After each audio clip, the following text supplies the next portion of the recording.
Hello friend, मैं अमृता आज फिर से द एग्ज़ाम्स रूल्स अपने यूट्यूब चैनल में उपस्थित हूँ। हमने कल लास्ट वाली क्लास में मनी मैनेजमेंट, एनर्जी मैनेजमेंट और टाइम मैनेजमेंट से संबंधित कुछ महत्वपूर्ण प्रश्न देखे थे जो आपके एग्ज़ाम के लिए बहुत ही बेनिफिट है। और इस समय एक मंथ सिर्फ बचा हुआ है एग्ज़ाम को। आप लोगों को सिर्फ रिवीज़न करना है, बस क्वेश्चन बाय क्वेश्चन करना है। चलिए हम देखते हैं। बाल विकास का पहला क्वेश्चन देखते हैं। बाल मन प्रौढ़ मन से भिन्न होता है। बाल मन प्रौढ़ मन से भिन्न होता है, यह कथन किसका है? ऑप्शन ए कमेनियस का है, ऑप्शन बी पेस्टोलॉजी का है, ऑप्शन सी फ्रायड का है, ऑप्शन डी पीटी यंग का है। तो आपको बताना है कि बाल मन प्रौढ़ मन से भिन्न होता है, तो यह किसने कहा है, यह कथन किसका है? तो यह कथन जो है कमेनियस का है। अगला है, किस किस वैज्ञानिक ने अपने 3.5 वर्षीय बालक के विकास का अध्ययन किया है? किस वैज्ञानिक ने अपने 3.5 वर्षीय बालक के विकास का अध्ययन किया है? तो पहला ऑप्शन है हॉरलॉक, दूसरा ऑप्शन है वुडवर्ड, तीसरा है पेस्टोलॉजी, चौथा है इनमें से कोई नहीं। तो किस वैज्ञानिक ने अपने 3.5 वर्षीय बालक के विकास पर अध्ययन किया है? तो किसने किया है? पेस्टोलॉजी ने किए हैं। अगला क्वेश्चन है, संवेगात्मक विकास का सिद्धांत है। तो संवेगात्मक विकास का सिद्धांत किस वैज्ञानिक ने दिया है? तो option A Woodward, option B Watson, option C पियाजे और ऑप्शन डी उपयुक्त सभी। तो आपको बताना है संवेगात्मक विकास क्या होता है, संवेगात्मक विकास क्या होता है और यह किसने दिया है? तो संवेगात्मक विकास जो है वाटसन ने दिए हैं। ये संवेगात्मक विकास कौन कौन होते हैं? तो संवेगात्मक विकास जो है क्रोध, भय और प्रेम क्या है? संवेगात्मक विकास है। और वाटसन ने ही इन्हें बताया है कि तीन संवेग होते हैं, क्रोध, भय और प्रेम होते हैं। अगला है, इन्फेंट डेवलपमेंट नामक पुस्तक है। तो इन्फेंट डेवलपमेंट नामक पुस्तक किसकी है? तो ऑप्शन ए ब्राशन की है, ऑप्शन बी टेन की है, ऑप्शन सी फ्रायड की है, ऑप्शन डी स्टेनले हॉल की है। तो इन्फेंट डेवलपमेंट पुस्तक जो है किसकी है? तो यह टेन की है। अगला है, किस वैज्ञानिक ने अपनी पुत्रियों अन्ना तथा लुइजा की जीवनी लिखी थी? यानी किस वैज्ञानिक ने अपने पुत्रियों अन्ना तथा लुइजा पर जीवनी लिखी थी? तो किसने लिखी थी?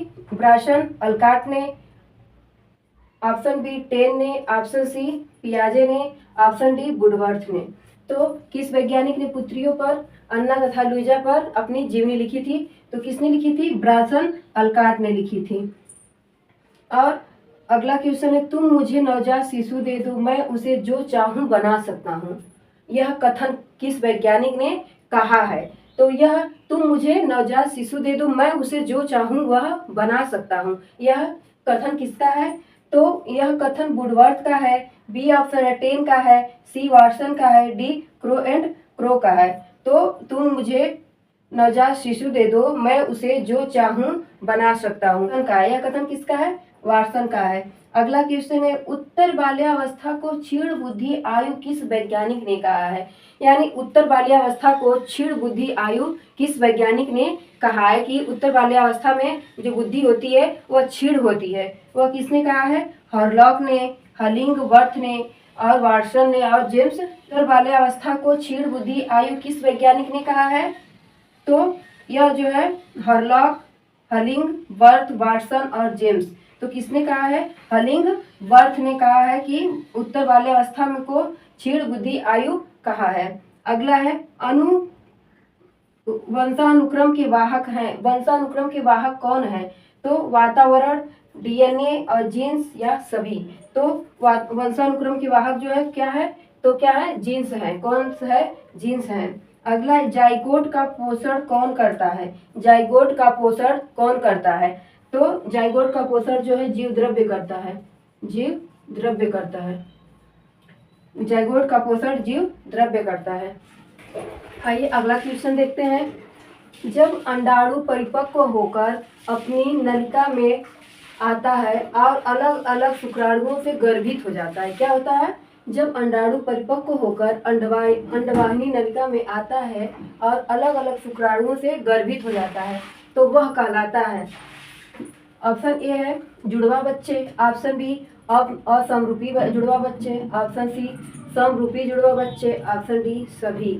दो अंडाणु को अलग अलग शुक्राणु गर्भित करते हैं तो वह क्या होता है, असमरूपी जुड़वा बच्चे होते हैं। क्या होते हैं, असमरूपी जुड़वा बच्चे होते हैं। अगला है गर्भनाल की लंबाई होती है, तो गर्भनाल की लंबाई कितनी होती है, तो आपको गर्भनाल की लंबाई बताना है कि गर्भनाल की लंबाई कितनी होती है। ऑप्शन ए है 16 इंच, ऑप्शन बी है 18 से 24 इंच, ऑप्शन सी 22 से 24 इंच, ऑप्शन डी 18 से 20 इंच। तो गर्भनाल की लंबाई जो है 18 से 20 इंच होती है। अगला, जब प्लेसेंटा स्वयं को गर्भाशय की दीवार से काफी गहराई तक प्रत्यारोपित कर लेता है, जब प्लेसेंटा स्वयं को गर्भाशय की दीवार से काफी गहराई तक प्रत्यारोपित कर लेता है तो वह कहलाता है। तो option A placenta accreta, option B placenta previa, option C दोनों, ऑप्शन डी कोई नहीं। तो जब प्लेसेंटा क्या करता है, एकदम गर्भाशय की दीवार में क्या करता है, गहराई से, यानी मान लीजिए ये गर्भाशय है, अब ये प्लेसेंटा है, तो प्लेसेंटा जाके क्या करता है, यहाँ दीवार में, गर्भाशय की दीवार में जाकर के गहराई से एकदम क्या करता है, प्रत्यारोपित कर लेता है। क्या कर लेता है, प्रत्यारोपित कर लेता है। तो इसे क्या कहते हैं, इसे कहते हैं प्लेसेंटा एक्रीटा, प्लेसेंटा एक्रीटा कहते हैं। यह बहुत खतरनाक